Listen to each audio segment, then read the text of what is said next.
आदरणीय श्री रामनाथ कोविंद जी, उपराष्ट्रपति श्री एम वेंकैया नायडू जी, प्रधानमंत्री श्री नरेंद्र मोदी जी, लोकसभा के स्पीकर श्री ओम बिरला जी, चीफ जस्टिस एन.वी. रमन्ना जी, सम्मानित सांसदगण, अन्य महानुभावों, देवियों और स्वजनों तथा मेरे प्यारे देशवासियों, सभी को जोहार।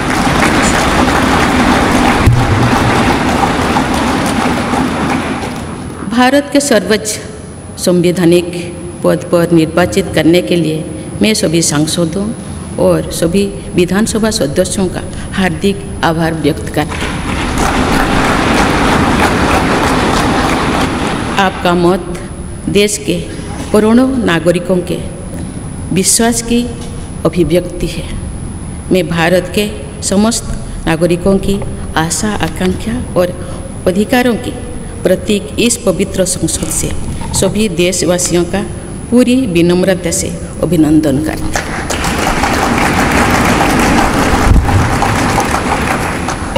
आपकी आत्मीयता, आपका विश्वास और आपका सहयोग मेरे लिए इस नए दायित्व का निभाने में मेरी बहुत बड़ी ताकत रहेगी। मुझे राष्ट्रपति के रूप में देश ने एक ऐसे महत्वपूर्ण कालखंड में चुना है जब हम अपनी आज़ादी का अमृत महोत्सव मना रहे हैं।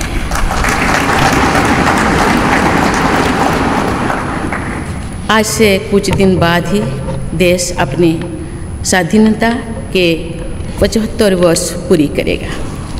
ये भी एक संयोग है कि जब देश अपनी आज़ादी के 50वें वर्ष का पर्व मना रहा था तभी मेरे राजनीतिक जीवन की शुरुआत हुई थी। और आज आज़ादी के 75वें वर्ष में मुझे ये नया दायित्व मिला है। इस ऐतिहासिक समय में जब भारत अगले 25 वर्षों के विजन को हासिल करने के लिए पूरी ऊर्जा से जुटा हुआ है, मुझे ये जिम्मेदारी मिलना मेरा बहुत बड़ा सौभाग्य है। मैं देश की ऐसी पहली राष्ट्रपति भी हूँ जिसका जन्म आज़ाद भारत में हुआ है। हमारे स्वाधीनता सेनानियों ने आज़ाद हिंदुस्तान के हम नागरिकों से जो अपेक्षाएं की थी उनकी पूर्ति के लिए इस अमृत काल में हमें तेज गति से काम करना होगा। इन 25 वर्षों में अमृतकाल की सिद्धि का रास्ता 2 पटरी पर आगे बढ़ेगा, सबका प्रयास और सबका कर्तव्य। भारत के उज्जवल भविष्य की नई विकास यात्रा हमें सबके प्रयास से करनी है, कर्तव्य पथ पर चलते हुए करनी ही है। कल यानी 26 जुलाई को कारगिल विजय दिवस भी है। ये दिन भारत की सेनाओं के शौर्य और संयम दोनों का ही प्रतीक है।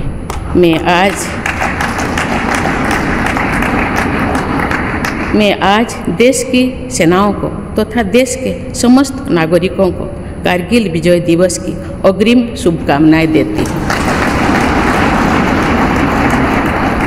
देवियों और स्वजनों, मैंने अपनी जीवन यात्रा पूर्वी भारत में ओडिशा के एक छोटे से आदिवासी गांव से शुरू की थी। मैं जिस पृष्ठभूमि से आती हूँ वहाँ मेरे लिए प्रारंभिक शिक्षा प्राप्त करना भी एक सपने जैसा ही था, लेकिन अनेक बाधाओं के बावजूद मेरा संकल्प दृढ़ रहा और मैं कॉलेज जाने वाली अपने गांव की पहली बेटी थी।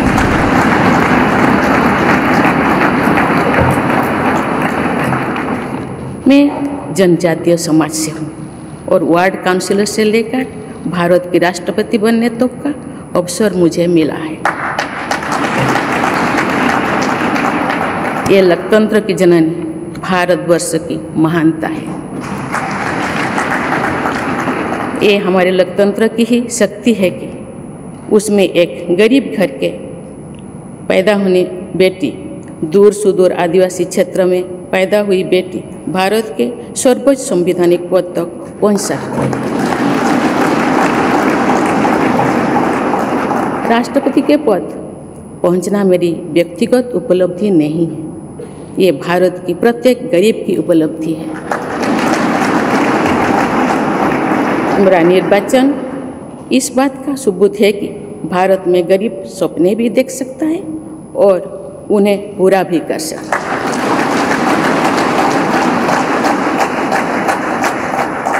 और ये मेरे लिए बहुत संतोष की बात है कि जो सदियों से वंचित रहे, जो जीवन विकास के लाभ से दूर रहे, वे गरीब, दलित, पिछड़े तथा आदिवासी मुझे ये अपना प्रतिबिंब देख सकते हैं। मेरे इस निर्वाचन में देश के गरीब व का आशीर्वाद शामिल है। देश की करोड़ों महिलाओं और बेटियों के सपनों और सामर्थ्य की झलक है। मेरे इस निर्वाचन में पुराने लीग से हटकर नए रास्ते पर चलने वाले भारत के आज के युवाओं का साहस भी शामिल है। ऐसे प्रगतिशील भारत का नेतृत्व करते हुए आज मैं खुद को गौरवान्वित महसूस कर रही हूँ। मैं आज समस्त देशवासियों को, विशेषकर भारत के युवाओं को तथा भारत की महिलाओं को ये विश्वास दिलाती हूँ कि इस पद पर कार्य करते हुए मेरे लिए उनके हित सर्वोपरि होंगे।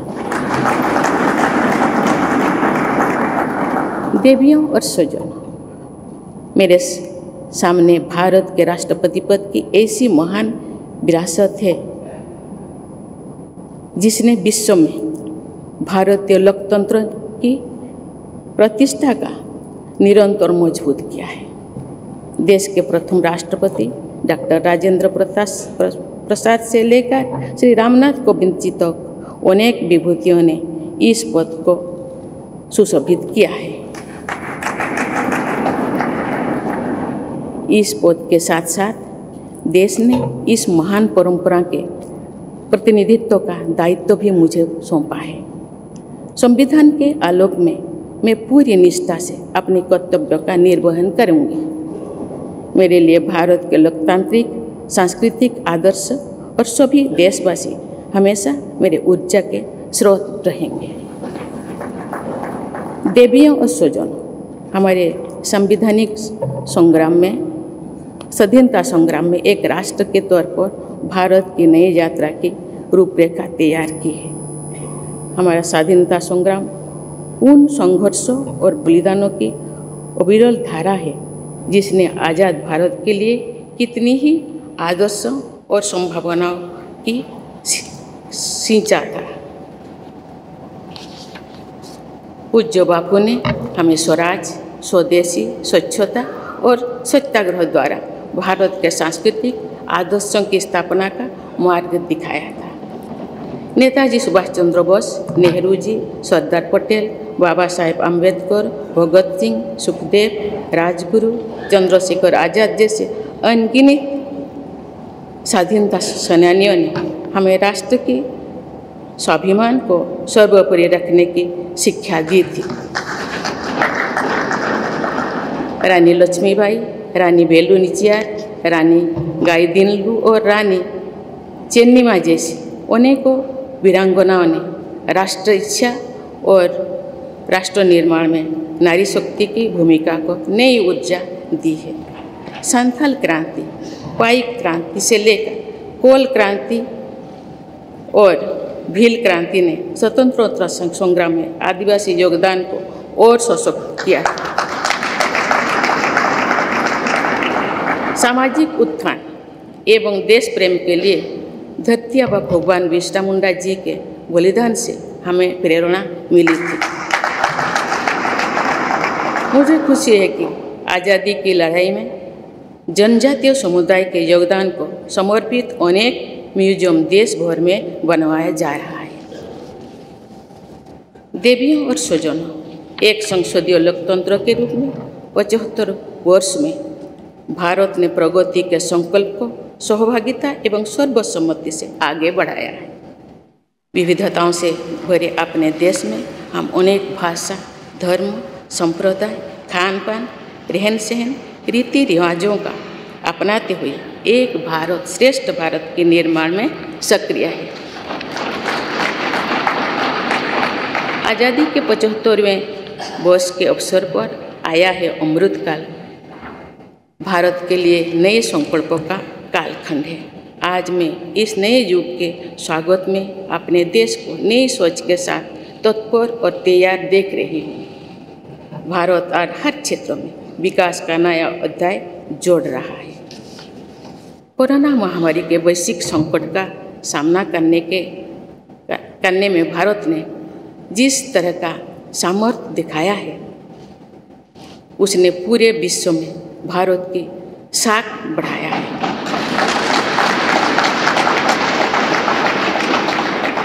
हम हिंदुस्तानियों ने अपने प्रयासों से न सिर्फ इस वैश्विक चुनौती का सामना किया, बल्कि दुनिया के सामने नए मापदंड भी स्थापित की। कुछ दिन पहले भारत ने कोरोना वैक्सीन की 200 करोड़ डोज लगाने का कीर्तिमान बनाया। इस पूरी लड़ाई में भारत के लोगों ने जिस संयम, साहस और सहयोग का परिचय दिया, वो एक समाज के रूप में हमारी बढ़ती हुई शक्ति और संवेदनशीलता का प्रतीक है। भारत ने इन मुश्किल हालात में न केवल खुद को संभाला, बल्कि दुनिया की मदद भी की। कोरोना महामारी से बने माहौल में आज दुनिया भारत को नए विश्वास से देख रही है। दुनिया की आर्थिक स्थिरता के लिए, सप्लाई चेन की सुगमता के लिए और वैश्विक शांति के लिए दुनिया को भारत से बहुत उम्मीदें हैं। आगामी महीनों में भारत अपनी अध्यक्षता में G20 ग्रुप की मेजबानी भी करने जा रही है।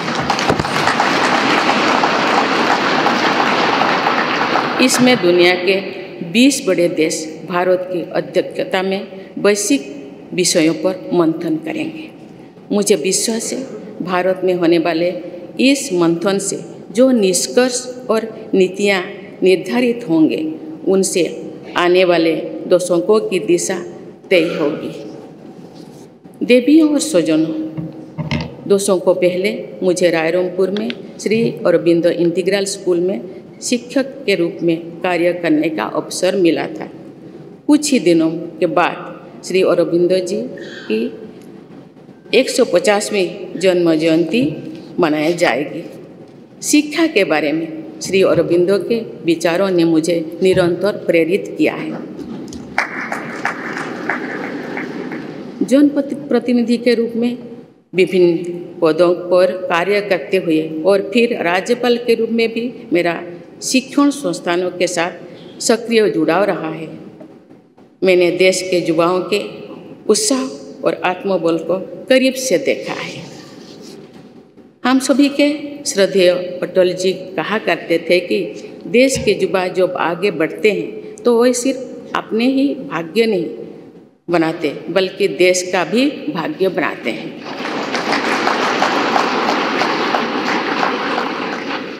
आज हम इसे सोच होते देख रहे हैं। वोकल फॉर लोकल से लेकर डिजिटल इंडिया तक हर क्षेत्र में आगे बढ़ रहा आज का भारत विश्व के साथ कदम से कदम मिलाकर औद्योगिक क्रांति 4.0 के लिए पूरी तरह भारत तैयार है।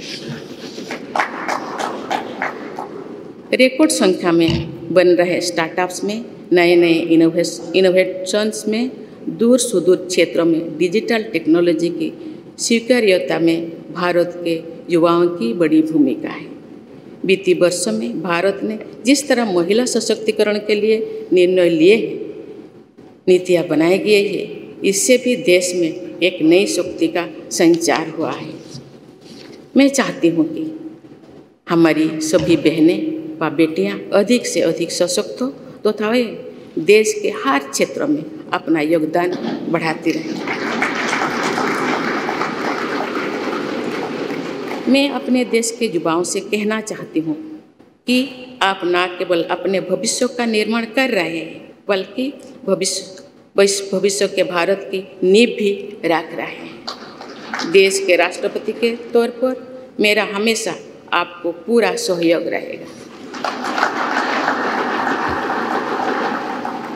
देवियों और सूर्यों, विकास और प्रगतिशीलता का अर्थ निरंतर आगे बढ़ना होता है, लेकिन साथ ही अपने अतीत का ज्ञान भी उतना ही आवश्यक है।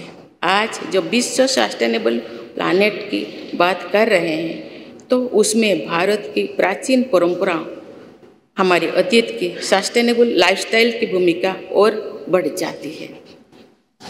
मेरा जन्म तो उस जनजातीय परंपरा से हुआ है जिसने हजारों वर्ष से प्रकृति के साथ तालमेल बनाकर जीवन को आगे बढ़ाया है।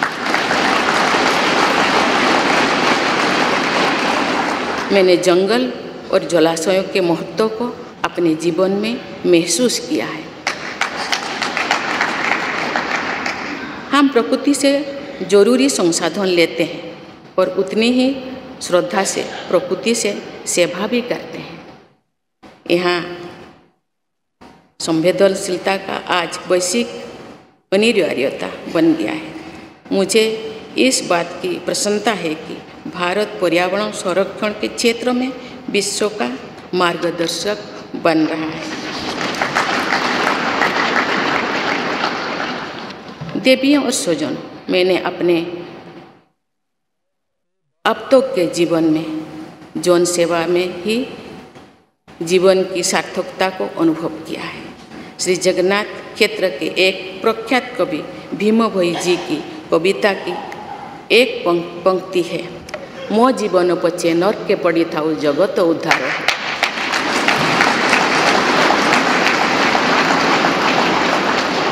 अर्थात अपने जीवन के हित और हित से बड़ा जगत कल्याण के लिए कार्य करना होता है। जगत कल्याण की इसी भावना के साथ मैं आप सब के विश्वास पर खरा उतरने के लिए पूरी निष्ठा व लगन से काम करने के लिए सदैव तत्पर रहूँगी। आइए हम सभी एकजुट होकर समर्पित भाव से कर्तव्य पथ पर आगे बढ़े तथा वैभवशाली व आत्मनिर्भर भारत का निर्माण करें। धन्यवाद। जय हिंद, जय भारत।